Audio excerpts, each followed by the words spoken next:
Here's a story you might not hear much about, but it says a lot about the state of the WNBA and the dynamics within its teams. Just recently, Temi Fagbenle, a talented forward and seasoned international player, was released by the Indiana Fever. On paper, it might look like just another roster change, but the reasons behind her departure and the treatment she endured paint a much more complicated picture. Temi always had a strong bond with Caitlin Clark during her time with the team, but rumors have long swirled about NaLyssa Smith's alleged mistreatment of both players. Could this be the real reason behind Temi's departure? To understand the full story, we need to dig deeper into how it all unfolded. Let's start with her history. Temi Fagbenle isn't just any player. Born in Baltimore, raised in the UK, and a Harvard graduate, she's had a storied career both on and off the court. Internationally, she's represented Great Britain with distinction, even leading her national team to historic finishes in European competition. In the WNBA, she's been a reliable presence, known for her versatility, defense, and ability to contribute in key moments. She's played for the Minnesota Lynx in the past, where she won a championship in 2017 and brought that same winning mentality to the Fever. So why was she released? Officially, the team cited roster constraints and the need to focus on rebuilding around younger talent. The Fever have been in a long, frustrating rebuild phase, and Fagbenle's veteran status likely made her a target. But there's more to it. According to reports, her relationship with the team had been strained for months, partly because of tensions with younger star NaLyssa Smith. Now, NaLyssa Smith is one of the Fever's rising stars. Drafted second overall in 2022, she has quickly become a key player for the franchise. But according to insiders, Smith didn't exactly make Fagbenle's time on the team easy. Sources close to the team have alleged instances where Smith undermined Fagbenle during practices, criticized her play openly, and even made dismissive comments about her veteran leadership. While Smith's star power has certainly helped the Fever on the court, it's clear her influence off the court may have contributed to Fagbenle's release. Fagbenle, for her part, has remained professional throughout the situation.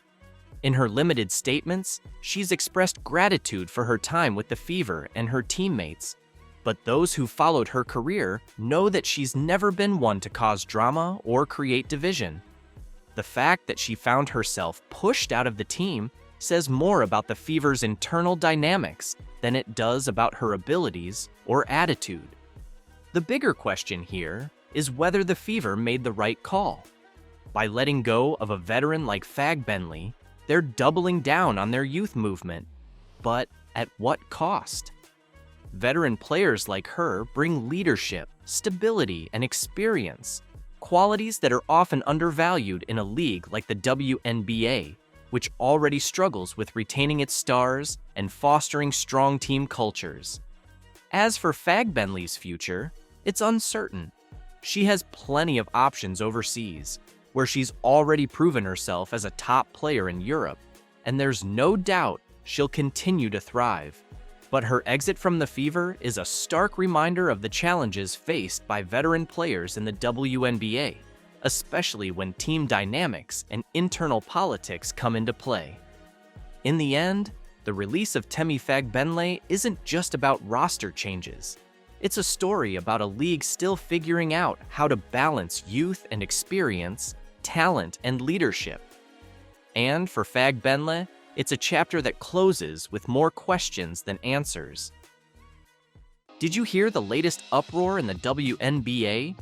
Diana Taurasi, one of the league's all-time greats, is openly furious about being compared to rookie sensation Caitlin Clark. Taurasi believes that as a seasoned veteran, she deserves more respect and recognition, pushing back against claims that Clark is outperforming her. Taurasi, who has consistently been a cornerstone of the Phoenix Mercury, feels that the comparisons are undermining her legacy. "I've dedicated my life to this game," Taurasi stated in a recent interview. Being compared to a rookie who's just starting her journey isn't fair. I deserve better recognition for my years of hard work and achievements. But let's talk numbers. Caitlin Clark has been nothing short of phenomenal this past season. She's averaged 22 points per game, leading the league in assists with 9.5 per game, and boasts a three-point shooting percentage of 40%. In contrast, Taurasi averaged 18 points, 5 assists, and shooting 35% from beyond the arc. Clark also holds the record for the most assists in a single season, showcasing her playmaking prowess that has transformed the Indiana Fever into one of the top teams in the league. Clark's impact goes beyond just the stats. She's revitalized the Fever, turning a struggling team into playoff contenders with her leadership and dynamic play. While Taurasi has been a consistent performer, Clark's explosive performances have captured the spotlight, leading many to argue that she's the more valuable player this season. Taurasi's frustration is understandable. After over 2 decades in the league, she's amassed 5 WNBA championships, 2 MVP awards, and countless accolades. Yet, in the eyes of some fans and analysts, a rookie is already outshining her.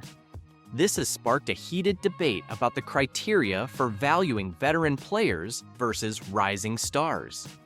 Critics of the comparisons point out that Clark's all-around game and statistical dominance make her a strong MVP contender. However, supporters of Taurasi argue that experience, leadership, and clutch performances in high-stakes games are just as important, if not more so, than raw statistics. The controversy reached its peak when Taurasi confronted the narrative head-on. "Comparing me to Caitlin is like comparing apples to oranges," she said. "Experience and consistency matter. Caitlin is incredible, but she's still learning. I've been here, building this league, and I expect to be treated with the respect that comes with that." Meanwhile, Caitlin Clark continues to excel, proving that her rookie season is one for the history books. Her ability to score, distribute, and make game-winning plays has earned her a legion of fans and a prominent spot in MVP discussions. As the season progresses, the rivalry between Taurasi and Clark highlights the evolving dynamics of the WNBA, where veterans and rookies alike are pushing each other to new heights. The debate isn't just about who has better stats. It's about what makes a player truly valuable. Is it the ability to dominate the scoreboard, the knack for making teammates better, or the experience to lead a team through tough times? Taurasi and Clark represent different facets of greatness, and their comparison raises important questions about how we honor and recognize talent in the league. As the WNBA season heats up, all eyes are on Diana Taurasi and Caitlin Clark. Taurasi's call for better treatment of veterans and Clark's undeniable rise are shaping the conversation around player value and legacy. Whether you side with Taurasi's experience or Clark's impressive stats, one thing is clear: the future of the WNBA is bright, with both legends and rising stars driving the game forward. What do you think? Should veteran experience weigh more heavily in MVP considerations? Or should outstanding rookie performances like Caitlin Clark's take center stage? This is a place where players can come and get better and be surrounded by an organization that supports you. They're going to have everything they need to be successful. So the Indiana Fever are about to make a huge move in WNBA history. They're not just aiming for one star player, not even 2. They're targeting 10 game-changing free agents who could make them serious title contenders. You might be wondering, how can they afford all that talent? Well, that's where you're mistaken. The Fever have a secret weapon, Kelly Krauskopf. She's back with the team this year, and she's got a bold vision. Kelly's not here to play it safe. She's here to get things done. I know the free agent situation in the WNBA, but are you in a position where you can add some pieces?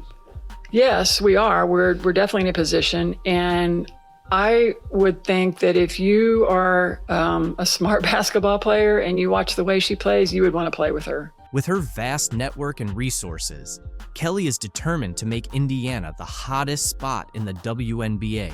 Her strategy is bold, and it's already catching everyone's attention. You won't believe the plans she has in store to turn the Fever into a true powerhouse. You know that moment in a movie when the two main characters finally join forces, and you just know you're about to see something incredible? That's the vibe right now, because Caitlin Clark and Kelsey Mitchell are about to team up for the Indiana Fever. Good thing for women's basketball. I'm playing alongside this kid, so it makes everything, a little bit more dramatic, and like the people are coming out to see this person. So we just do what we can. We embrace it. I'm pretty sure our organization can feed off of it. Let's take a moment to focus on Kelsey Mitchell. Did you know she averaged 19.2 points per game last season? That's not just impressive. That's all-star caliber. And it's not like she had just a few good nights either. After the Olympic break, Mitchell went on a scoring spree, putting up 20 or more points in 7 straight games. Imagine trying to guard someone that reliable. Now, think about Mitchell teaming up with Caitlin Clark. We're talking about two of the top shooters in the game coming together. How are defenses supposed to handle that? Clark's college numbers are through the roof, and her knack for setting up her teammates is incredible. With Clark's playmaking skills and Mitchell's scoring, this could be the most exciting backcourt the WNBA has ever seen. Because Kelsey Mitchell said basketball is a language and you have to get on the same page. Me and Caitlin like to play fast and up-tempo, and I'm always going to align based on how she's playing and how she's going. Here's where things get really interesting. Kelsey Mitchell is a free agent right now. The Fever have to re-sign her, right? But at what price? We're talking about a player who has been the heart and soul of the team. Even the Fever's president said they wouldn't be where they are today without her. That kind of praise doesn't come cheap. So, let's break down what it might actually take to keep Mitchell in Indiana. Spoiler alert, it's a hefty sum. We're talking about a Supermax qualifying offer of around $250,000.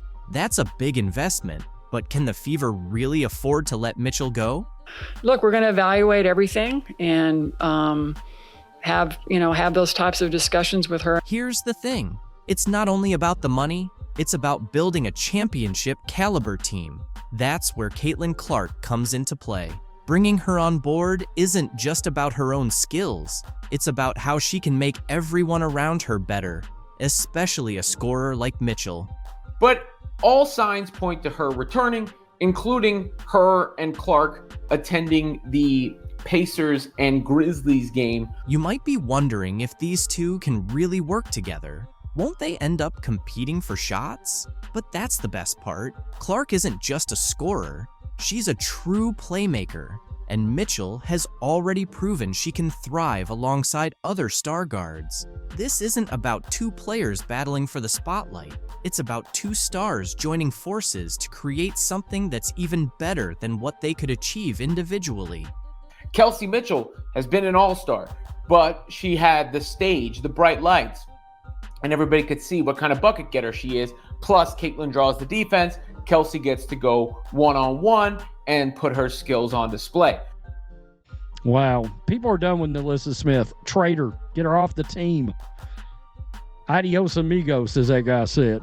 NaLyssa Smith, the star of the Indiana Fever, might actually be at the heart of the team's struggles. Hard to believe, right? You're probably thinking, wait, isn't she one of their top players? Well, get ready because we're about to dig into what's really happening with the Fever. So, what's going on with NaLyssa Smith? And why is her future with the team suddenly uncertain? We're about to dive into all the details causing a stir in the Fever's locker room. But here's the twist. It's not what you'd expect. The reasons behind this surprising situation are going to catch you off guard. I believe truly in my heart that connected teams are winning teams. And so people who fit, players who fit the culture of the Indiana Fever and where we are and where we're moving towards. You know something's up when a new coach starts emphasizing culture and everyone embracing their roles, right? Well, that's exactly what happened when Stephanie White took over at the Indiana Fever. Let's go back to her first press conference.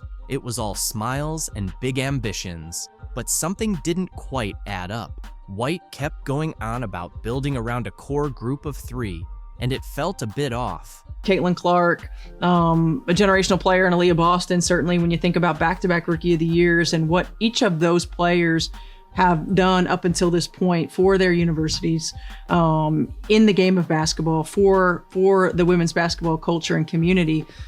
It's unprecedented. And to be able to work with those guys and Kelsey Mitchell, who I think has weathered the storm of Indiana Fever basketball, and I felt like had the best year of her career, this year. And really, when you think about teams, you think about a core 3, right? You think about a big 3, and to be able to work with that big 3. But wait a minute. Where does NaLyssa Smith fit into all of this? You'd expect a former number 2 overall pick to be front and center, right? But no, Smith's name didn't even come up. You might be thinking, maybe she just forgot to mention Smith. But let's be real, this is a player who was supposed to be the future of the franchise. We want players that will fit in seamlessly with our core 3, which includes Kelsey Mitchell. We want players to fit in seamlessly with the core 3. We want players that will play a role and will embrace their role. And we want players that will fit in with the culture and the team. The new coach kept emphasizing words like unity and commitment. Pretty subtle, right? It felt like she was sending a message without saying it outright. But White didn't stop there. She kept talking about what she wants in a player. She made a point of saying that success isn't just about individual talent. It's about a team's willingness to go to battle together every single day. Is it just me? Or does that sound like she's taking a direct shot at someone? Because every single thing that she described wanting to build around Kelsey Mitchell, Caitlin Clark, and Aaliyah Boston is the opposite of what NaLyssa Smith is. It gets even more interesting. White started outlining what she wants in her ideal player, and it was almost as if she was reading off an anti-NaLyssa checklist. She mentioned wanting players who can embrace their roles and fit in seamlessly with the core 3. Ouch, that's got to sting if you're Smith, right? Well, it's becoming pretty clear that White's vision for the Fever's future doesn't seem to include Smith. She's focused on building a team of players who are fully committed to each other and the franchise's long-term goals. And let's be honest, with all the drama surrounding Smith lately, it's tough to see how she fits into that picture. To another level. You've got incredibly talented players right here in Caitlin and Aaliyah and Lexi, a team that was incredibly fun to watch, very tough to game plan against. So I'm glad I'm gonna get to work with you guys, work with you ladies, instead of having to think about how to stop you. A'ja Wilson 1, Nafisa Collier 2, Sabrina Ionescu 3, Brianna Stewart 4, Alyssa Thomas 5, and honorable mentions, Caitlin Clark. Did you catch the latest WNBA bombshell?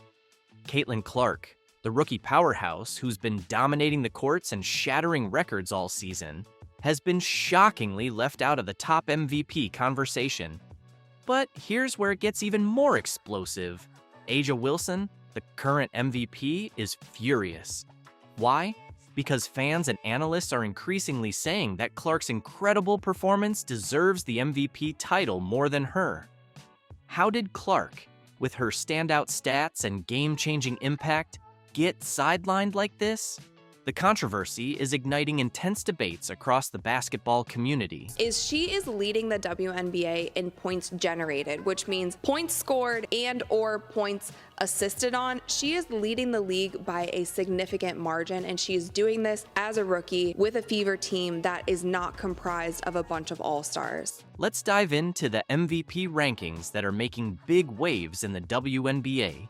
Leading the pack is A'ja Wilson, confidently holding the top spot. There's no debating it. If you even talk about MVP, you have to be like, well, of course A'ja Wilson's running away with it. Like, you cannot even have any kind of constructive conversation around MVP unless you preface it by saying, well, I already know that A'ja Wilson won. Like, that's the standard. Coming in hot at number 2 is Nafisa Collier from the Minnesota Lynx. Every time she steps onto the court, she takes full command of the game, leaving a massive impact on both her team and the opposition. Quiet yet lethal, Collier consistently asserts her dominance, making it impossible to ignore her formidable presence. And NaLyssa can take over the game at any point in time. We've seen her do this on multiple occasions. Sabrina Ionescu is stubbornly holding on to the third spot, even though some argue she doesn't quite deserve it. Behind her, Brianna Stewart and Alyssa Thomas secure their places in the top 5. But here's the real surprise. Where is Caitlin Clark? The rookie sensation who's been setting the league ablaze with her incredible performances is completely absent from the top 5. Unbelievable, right? Getting to the honorable mention, they have Caitlin Clark. You might think there's been a mix-up, but nope, that's exactly how the MVP rankings stand today. Their website even spotlighted Caitlin Clark with this statement. While the Fever underwent understandable woes in the first month of the season, Indiana is 14-6 over their last 20 games, including 2 massive wins coming out of the All-Star break. Clark has found a synergy with her teammates and elite comfort on the floor as a facilitator and creator. She's knocking on the door of first-team All-W and top 5 finish in MVP voting. Did you hear that? Caitlin Clark is just knocking on the MVP door? Not quite. Clark isn't merely knocking, she should already have a seat at the top. In fact, Caitlin Clark undeniably deserves a spot in the top 3 MVP contenders alongside A'ja Wilson and Napheesa Collier, and the numbers leave no room for doubt. Look at their stats. A'ja wipes the floor with both of them. The only categories that she doesn't have are assists, 3-point percentage, and free throw percentage. Caitlin has all of those. She is tied for steals with Napheesa. Let's be honest, A'ja Wilson was outstanding, no doubt. But rookie Caitlin Clark has outshined her in crucial areas like assists, free throw percentages, and 3-pointers, even setting the assist record.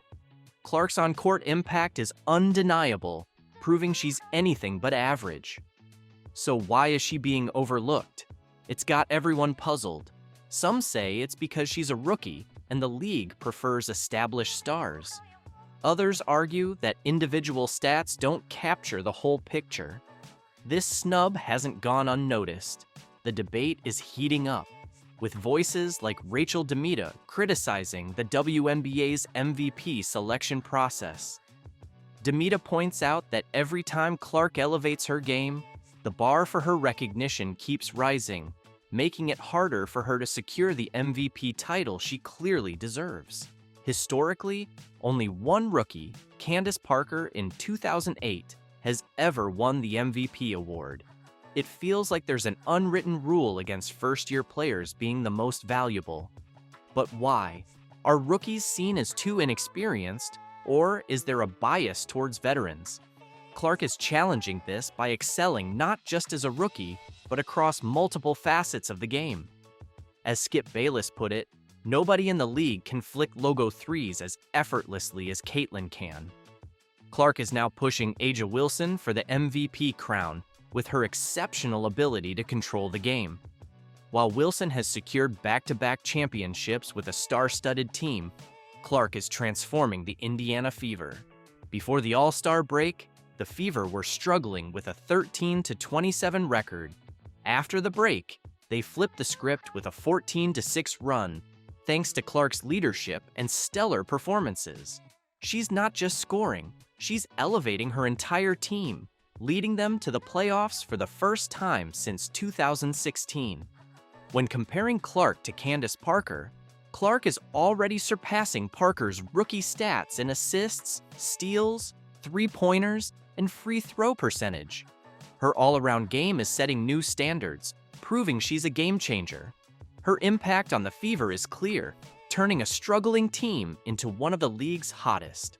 Meanwhile, A'ja Wilson shines on a team loaded with Team USA players and multiple All-Stars, making her achievements impressive but also supported by a strong roster. In contrast, Clark excels without the same level of star support, highlighting her individual value. The MVP debate in the WNBA is intensifying. Should the award go to the player with the best stats, the one who drives their team's success, or the one who's revolutionizing the game? Clark's season is forcing us to rethink traditional MVP criteria, blending individual excellence with transformative team impact. Caitlin Clark's rise is more than a rookie story, it's a revolution in the WNBA. As she continues to dominate and elevate her team, the question remains, is it time to break down old barriers and recognize the true value players like Clark bring to the league? The MVP conversation isn't over, and Clark is right at the center, challenging us to redefine what it means to be the most valuable player. What do you think? Should the MVP go to the player with the best stats, the one who boosts their team's success, or the one who's redefining the game?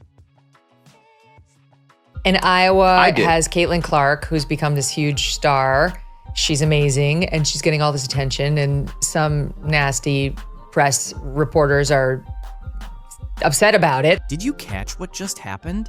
Megyn Kelly, yes, that Megyn Kelly, just made some explosive comments about the WNBA, and she's not holding back. She's calling out the league for treating Caitlin Clark like she's the enemy.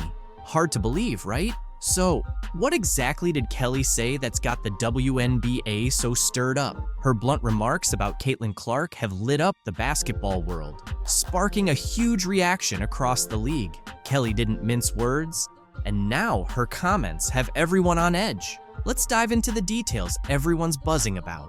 But she came out to say her own scoring record stands despite Caitlin Clark beating it, because I guess they didn't have three-pointers when she was playing, which is just ridiculous. Kelly didn't hold back when she criticized the WNBA for its treatment of Clark.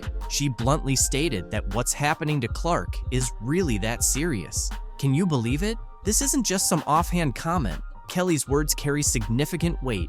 So she's getting a lot of hate from people like that. Of course, Jamel Hill has weighed in, like a lot of people taking shots at her. You might be wondering, since when does Megyn Kelly care about basketball?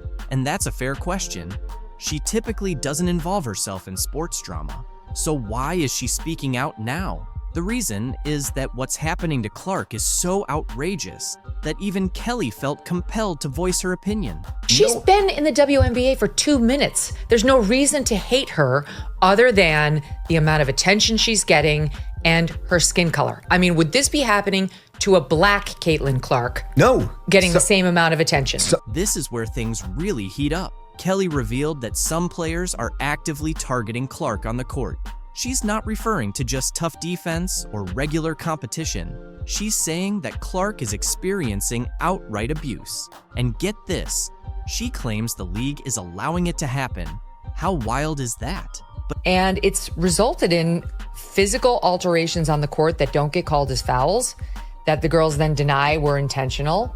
And Caitlin Clark always takes the high road. She never, points the finger, but it happened again. But Kelly didn't stop there. She linked Clark's treatment to larger issues in women's sports. You know how Clark has been in the spotlight a lot recently? Well, Kelly made a shocking statement saying that. Many black women inside the WNBA are resentful that this white woman came in and is getting all this attention. That's a serious accusation, and it stirred up strong reactions on all sides. Kelly isn't just referring to fouls and rough play. She's claiming there's a significant amount of racial tension simmering beneath the surface of the WNBA. She believes Clark is right in the thick of it all. The people weren't going, Jake, because they were homophobic, racists. That's why the other girls resent Caitlin getting attention, because she's not black. You might be asking yourself if Kelly is correct about all this. That's the million-dollar question. One thing is certain, though. Her comments are prompting everyone to seriously examine what's really happening in the league. Kelly believes that Clark is turning the sport into something mainstream. And if that's the case, it seems not everyone is pleased about it. These are the highest ratings in more than 10 years. And it is 100% because of Caitlin Clark. Those are regular NBA ratings. Like if you get a couple million people watching an NBA game, you're pretty happy as a network guy. She is the Michael Jordan. Like I know you're not a major basketball Him, person, I know. but she is the Michael Jordan of female basketball. Every single player in that league, every single coach, manager, janitor, anyone who has anything to do with that league should be bowing at the altar of this woman. She is transforming the sport into something mainstream, which is what the WNBA was set out to do. And I think it started in 1994 or 1995. This isn't just some drama. It's a major earthquake rocking the WNBA. And believe me, we're only witnessing the initial tremors. The aftershocks from Kelly's bombshell are going to be felt for a long time. Shaq went on Angel Reese's podcast this week and shared his billion-dollar idea for the WNBA. In the next few minutes, you'll witness the moment that rattled women's basketball to its foundation. We have Shaq, Angel Reese, and a whole lot of uncomfortable truths to unpack. Bro, a pretty girl dunking on the rim, I'm watching that all the time. You laughing. A man is not turned on by no woman that's dunking. It ain't about being turned on. It's about seeing stuff that you're not supposed to see. Here's what's ahead. We'll reveal the exact words from Shaq that made Angel uncomfortable, showcase the statistics that support his claims, and explain why this one conversation could potentially alter the future of the WNBA. Stay tuned, because this is going to be intriguing. Shaq just dropped a truth bomb that has the entire basketball world buzzing. We're talking about a 4-time NBA champion, a Hall of Famer, and a business mogul worth over $400 million. When Shaq talks, people pay attention, and he certainly had a lot to say about the WNBA. Picture this: Shaq sitting there, calm and collected, as he discusses ways to make the WNBA more exciting. His suggestion? Lower the rims. Let's roll the first clip. And women's beach volleyball, let's just say that the net is 10. For women, it's lower just a little bit. I'm not saying lower it to 9, 5, 9, 6, but just 9, 9. Just so we can dunk? Yes. No. No, see? And I hate when men say that. But listen, that's the only difference. People always disrespect women regardless. They're always going to not give us the same value as a man. So I just don't even think that. And that's why you got to do what you've been doing. Go take the Yeah. I'm telling you now, if you lower that thing to 9. And what's going to happen? All right, tell me, the money going to go through the roof? Yeah. Not all the way down to the ground, of course, but just enough to change the game. He's suggesting lowering the rim to about 8 to 10 feet below the standard height. Why? So we can see some dunks naturally. You might think that doesn't sound too bad, but here's where it gets interesting. Sitting right across from Shaq, Angel Reese isn't on board with that idea. She fires back, making some compelling points about respecting women's basketball. I feel like it still wouldn't be good enough. It's never good enough for a man. People always disrespect women regardless. They're always going to not give us the same value as a man. So I just don't even think that. She then addressed the issue of people not tuning in to watch the game. Yeah. I'm telling you now, if you lower that thing to 9. And what's going to happen? All right, tell me, the money going to go through the roof? Yeah. We don't even have the people don't even watch the game. You can feel the tension rising as Angel contends that lowering the rim is outright disrespectful to female players. But Shaq wasn't finished. He delivered a real knockout punch. We don't even have the people don't even watch the game. Because I don't want to use the B word. Unless it's certain people playing. It's like you're watching like a high school game. He looked Angel in the eye and compared the WNBA to high school basketball. Yes, you heard that correctly. Shaq stated, and I quote, "It's like you're watching a high school game." Can you imagine the collective gasp from WNBA players everywhere? Let's break this down for a moment. Shaq, one of the most dominant players in NBA history, just suggested that the highest level of women's professional basketball is comparable to high school boys' games. That's not merely a critique. It's a full-blown slam dunk of criticism. Shaq, he was trying to teach Angel Reese how to make the WNBA more entertaining. So people might actually watch the product. And Shaq is qualified to do so. During his NBA career, the dude was a brilliant marketer. He knew how to be entertaining while also being dominant on the court. There was a reason that every member of the media was waiting by Shaq's locker after games. They knew he would deliver the best sound bites. They knew he would give the most entertaining interview. You might be curious about how this will unfold. On one side, there are people agreeing with Shaq, believing he's just voicing what many have been thinking. They argue that if the WNBA wants to attract more viewers and generate more excitement, then something needs to change. Angel Reese, just because a man is criticizing your league, it does not mean he is disrespecting women. This is the entitlement I always talk about. Angel Reese and her colleagues in the WNBA, they have this false sense of entitlement that makes them believe that they are above being criticized. Anytime they are criticized, they want to play the victim. Men don't respect women. Oh yeah? On the flip side, there's a large group of upset fans and players who believe Shaq's comments are disrespectful and outdated, arguing that his approach is misguided.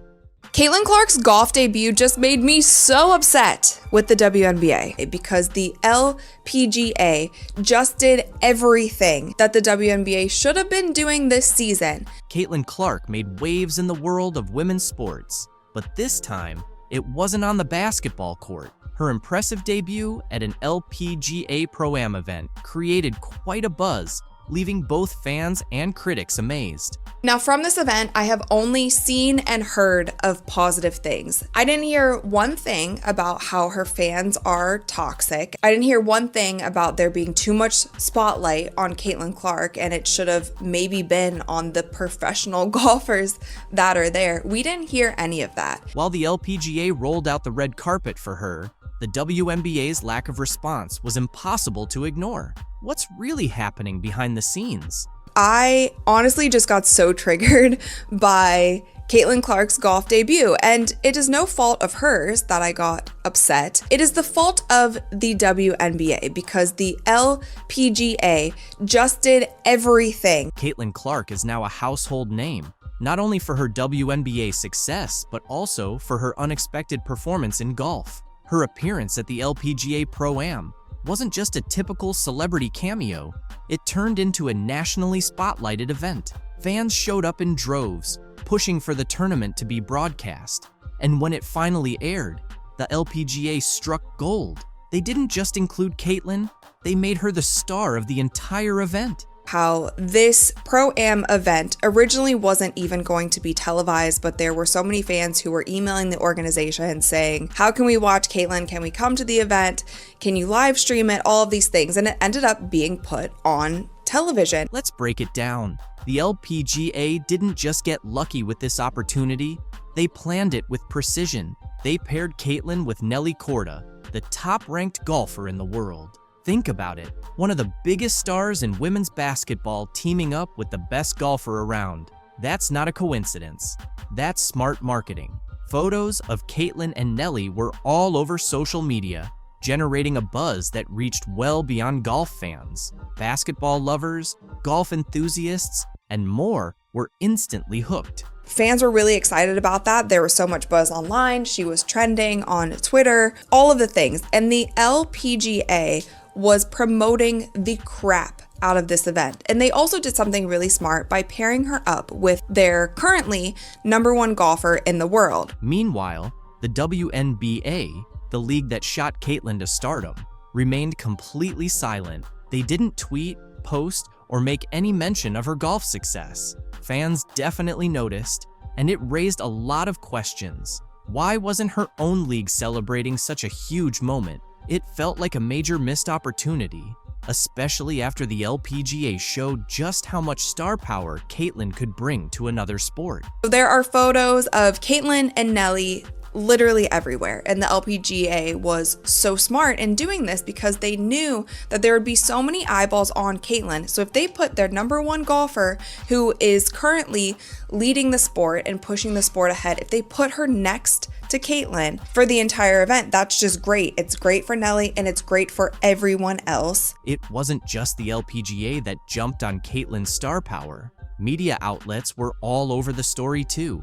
From SportsCenter to Bleacher Report, everyone covered her every move at the event, from her swings to her interactions with fans. Everything Caitlin did became headline news. The LPGA took full advantage of the spotlight, promoting not only Caitlin, but also showcasing their top golfers. It was a win-win situation.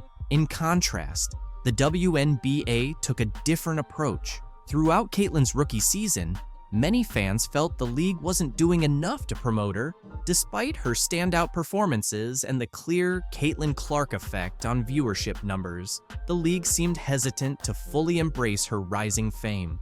Critics argued that the WNBA was trying too hard to evenly distribute attention, even when it was obvious Caitlyn was the main draw. This reluctance was even more noticeable during the LPGA Pro-Am. While the LPGA leaned into Caitlyn's popularity, the WNBA's silence was glaring. Fans didn't hold back, taking to social media to share their frustrations. Many pointed out that this was exactly what they'd been saying all season. The WNBA wasn't doing enough to leverage Caitlyn's popularity, so why would the WNBA hold back? Some say the league is cautious about focusing too much on one player, fearing it might overshadow others or stir up tension within the league. Others think it's a missed opportunity tied to outdated marketing tactics. Whatever the reason, the difference between the LPGA's strategy and the WNBA's silence was striking. The reality is that, as far from a marketing perspective, Caitlin Clark is worth more than almost any pro basketball player in the world. If we're like purely talking about giving the money for endorsement deals. Today, we're diving into the real story behind Caitlin Clark's wealth. Her WNBA salary? Just the tip of the iceberg. Discover how she's cashing in big with speaking gigs that outpace her on-court earnings. The game-changing impact of her endorsements with State Farm and Wilson, and why her Nike deal could spark some serious drama. Let's break it all down. Which was mental.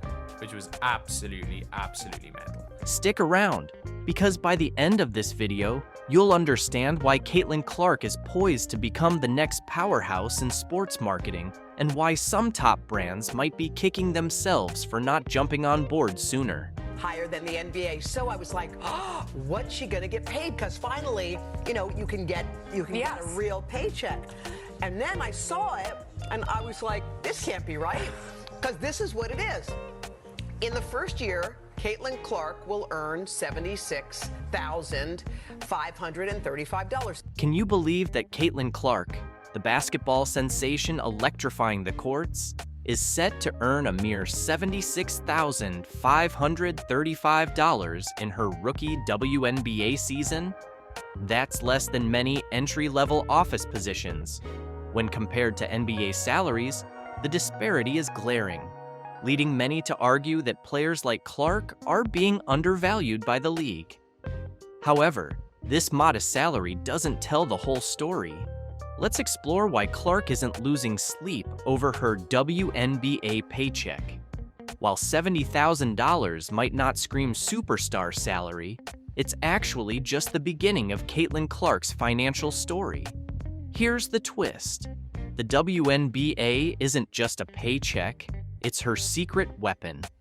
The league offers something far more valuable than money: visibility. Think about it. Every time Clark steps onto the court, millions tune in. Her games dominate national broadcasts. Her highlight reels flood social media, and her name is on everyone's radar. This kind of exposure is a goldmine for marketing opportunities, turning her platform into a multi-million-dollar springboard. Like, whatever really happens with Caitlin Clark, I would say her big thing is to be ready for the WNBA season. And people are like, why? She's only making $70,000 in the WNBA. What is the point of her worrying about that league rather than trying to push for other leagues and other ways of making more money? Because the WNBA is what's getting the most eyes. Think about it. When Caitlin Clark sinks a deep three-pointer or threads an impossible pass, you're witnessing more than just incredible basketball. You're watching a brand come to life. Every crossover, every jaw-dropping assist, every buzzer beater isn't just a highlight. It's another opportunity for Clark to show the world her magic. And trust me, the world is paying attention. So, how is Clark turning all this visibility into cash? That's where it gets really exciting. Her modest WNBA salary is just the beginning, opening the floodgates to a slew of opportunities off the court. We're talking about endorsement deals, speaking gigs, and partnerships that could eclipse her league earnings many times over. And then there's the game changer, the unrivaled league. And it has has also been reported that Unrivaled 3-on-3 League offered Caitlin Clark significant equity in the league and a salary that is over $1 million. So this is the first time that we've heard of any money being thrown at her. We've heard that it would be a major deal. It would be a similar setup as to what Messi got. You've probably heard the buzz. Some people are saying Clark should ditch the WNBA and join Unrivaled, where she could be raking in millions from the start. But here's the kicker. Clark turned it down. Clark's playing the long game here.